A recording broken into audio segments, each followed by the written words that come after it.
बिस्मिल्लाहिर्रहमानिर्रहीम। सरकारी मुलाजमीन, pensioner, family pensioner, अस्सलामु अलैकुम। मैं हूं मोहम्मद ताहिर अमीर और आप हमारा चैनल देख रहे हैं सरकारी मुलाजमीन, पेंशनर, फैमिली पेंशनर। पेंशनर के हवाले से करने से पहले आप लोगों से गुजारिश है चैनल को सब्सक्राइब करें ताकि आने वाली हर अपडेट से लम्हा ब लम्हा अपडेट रहें और घंटी को लाजमी प्रेस कीजिएगा ताकि आप अदालती फैसलों और हुकूमत के फ्रेश नोटिफिकेशन। नाज़रीन, कुछ अहम अपडेट आप तक पहुंचाते चले। अच्छी खबर है जी, सरकारी मुलाजमीन की तनख्वाहों के हवाले से एक मरासला भिजवाया गया है वज़ीर-ए-आज़म की जानिब। ये आप देख सकते हैं जी, 3 अक्टूबर 2024 को ये मरासला भिजवाया गया। तो अब इसके हवाले से अगर देखें तो सब्जेक्ट इसका है कि जो डिस्क्रिमिनेशन है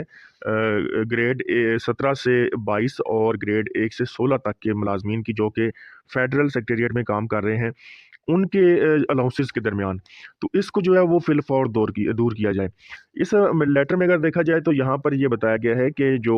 all government employees grand alliance है, जिसकी सरबराही जो है वो रहमान अली बाजवा साहब करते हैं, वो इसके चीफ कोऑर्डिनेटर हैं। तो अब उसकी जानिब से ये बार बार जो है वो पॉइंट आउट किया जा रहा है कि जो सरकारी मुलाजमीन हैं ग्रेड 17 से 22 तक के और ग्रेड 1 से 16 तक की, उनकी तनख्वाहों में ज़मीन आसमान का फ़र्क है कि कुछ मुलाजमीन को जो है वो एक 150% जो है वो एग्जेक्टिव अलाउंस भी दिया जाता है, जबकि जो ग्रेड 1 से 16 तक के मुलाजमीन हैं उनकी तनख्वाहें जो हैं वो उनके नतीजे में बहुत ज़्यादा कम हो जाती हैं।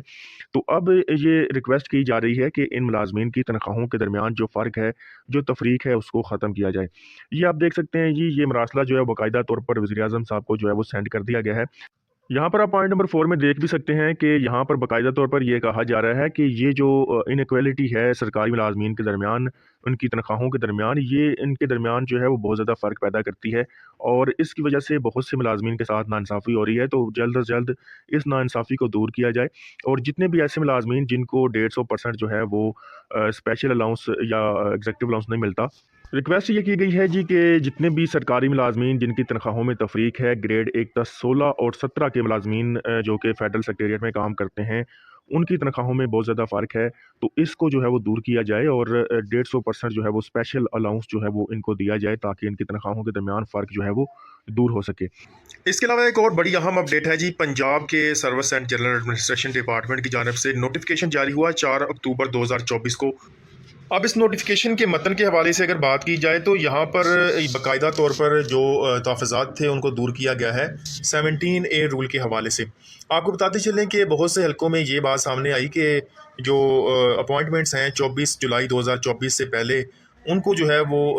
किया जाएगा और उसके बाद से जो है वो ये 17A रूल ख़त्म होगा। लेकिन जब ये मामला जो हैं वो SNG डिपार्टमेंट की जानब रेफ़र हुए, क्योंकि एक बड़ी तादाद है पंजाब भर में इस तरह के केसेस की, जो कि पहले से जो है वो केस चल रहे थे और उनको जो है वो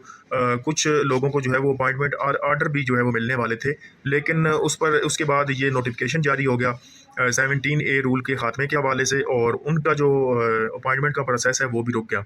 और साफ़ तौर पर इनकार किया गया जब उनको। तो फिर शिकायत जो हैं वो आगे SNG डिपार्टमेंट की जानब फॉरवर्ड की गई, तो वहाँ से अब ये क्लैरिफिकेशन आई है कि जब 24 जुलाई 2024 के बाद से जो है वो 17A रूल को जो है वो निकाल दिया गया है, ओमिट कर दिया गया है सिविल सर्वेंट एक्ट में से। तो अब ये कैसे मुमकिन है कि कोई भी अपॉइंटमेंट जो है वो 17A रूल के तहत हो सकती है? ये मौक़िफ़ है SNG डिपार्टमेंट का कि अब किसी किस्म की कोई भी जो अपॉइंटमेंट है वो 17A रूल के तहत अमल में लाई नहीं जा सकती।